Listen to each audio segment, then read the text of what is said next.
আসসালামু আলাইকুম সুটম কুকিং চ্যানেলে সবাইকে শুভেচ্ছা স্বাগতম। আশা করি সবাই অনেক ভালো আছেন এই কামনা করি। আজকে আমি নিয়ে আসলাম কুইক একটা স্ন্যাক্স রেসিপি। এটা অনেক যে কোনো সময় আপনি বানিয়ে নিতে পারেন ময়দা কিংবা আটা দিয়ে। আজকে আমি এটা করছি ময়দা দিয়ে। Let's make it. এর জন্য আমি এখানে নিয়ে নিয়েছি 2 কাপের মতো ময়দা, দিয়ে দিয়েছি 1 টিস্পুনের মতো লবণ। আপনারা চাইলে এটা বাড়িয়ে কমিয়ে নিতে পারেন।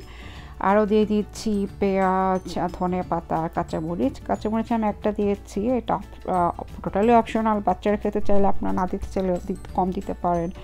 আবার স্পাইসি লাইক করলে আবার একটু বেশিও দিতে পারেন। এখন এই সবগুলো ইনগ্রিডিয়েন্টস খুব ভালো করে মিক্স করে নেব।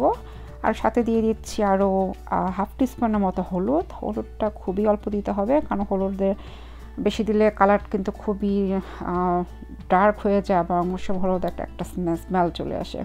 সো হলুদটা আপনার যখনই কিছু রান্না করবেন কেয়ারফুলি দিবেন। এখন 1 কাপের মতো পানি দিয়ে সব কিছু ভালো করে মিক্স করে নিচ্ছি। মিক্স করে পানিটা মিশিয়ে নিচ্ছি। পানিটা প্রথমে আমি 1 কাপের মতো দিয়েছি, আমি দিয়ে দেখব যে আরও লাগবে কি না।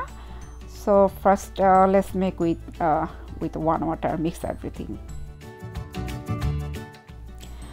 আমি একটা মগে করে পানি নিয়ে নিয়েছিলাম। এটা 1 কাপের চেয়ে বেশি মেজারমেন্ট কাপে। তো ওই কাপের দিয়ে আমি পানি দিয়ে আমার মনে হলো পানি আরেকটু লাগবে। আমার টোটাল লেগেছে, আমি বলবো মেজারমেন্ট কাপে ধরতে গেলে 1.5 কাপের মতো। আপনারা আশা করে দেখতে পাচ্ছেন ব্যাটারটা কীরকম হবে। এটা কিন্তু কোনো তেলের পিঠার মতো লিকুইড ব্যাটার হবে না, একটু থিক হবে। তো এরকম আপনার পানিটা আস্তে আস্তে মিশাবেন। আমার টোটাল লেগেছে মেজারমেন্ট কাপে 1.5 কাপের মতো।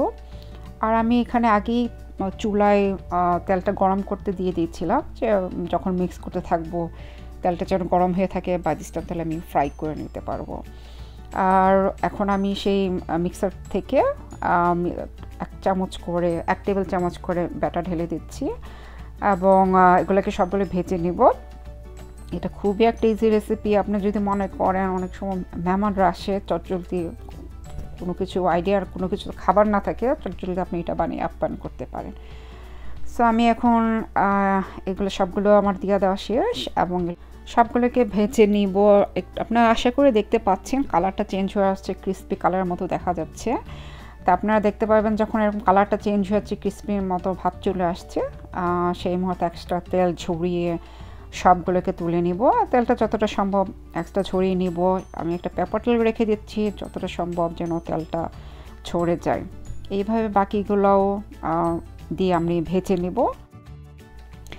এখন হচ্ছে পরিবেশনের পালা। আমি একটু আপনাদের দেখাবো যে এটা বাইরেটা কতটা ক্রাঞ্চি এবং ভিতরটা সফট থাকে, বাট খেতে খুবই মজার হয়। তা আমি এখানে একটু আপনাদের দেখাচ্ছি। আপনি আশা করে শুনতে পাচ্ছেন ক্রাঞ্চিনেস শব্দটা। তো এবং ভিতরটা আমি একটু ভেঙে দেখাচ্ছি। ভিতরটা পারফেক্টলি ডান হয়ে গিয়েছে। এখানে আমি একটু মায়োনেজের সাথে চিলি সস মিশিয়ে দিলাম, দিয়ে একটু র্যাঞ্চ সস বানিয়ে নিলাম। এবং এটা আপনারা বাসায় যদি মায়োনেজ এবং চিলি সস থাকে আমি বলবো ট্রাই করতে। এটা খুবই ডিফারেন্ট ফ্লেভারের ইয়ামি সস, মাস্ট ট্রাই। তৈরি হয়ে গেলো ভীষণ মজার কুইক ময়দা কিংবা আটা দিয়ে তৈরি স্ন্যাক্স। আশা করি আজকের রেসিপি আপনাদের ভালো লেগেছে। Thank you for watching. Thank you পাশে থাকবার জন্য, সাপোর্ট করবার জন্য। সবাই অনেক ভালো থাকেন, আমার জন্য দোয়া রাখবেন, আপনাদের জন্য দোয়া রইল। আল্লাহ হাফেজ।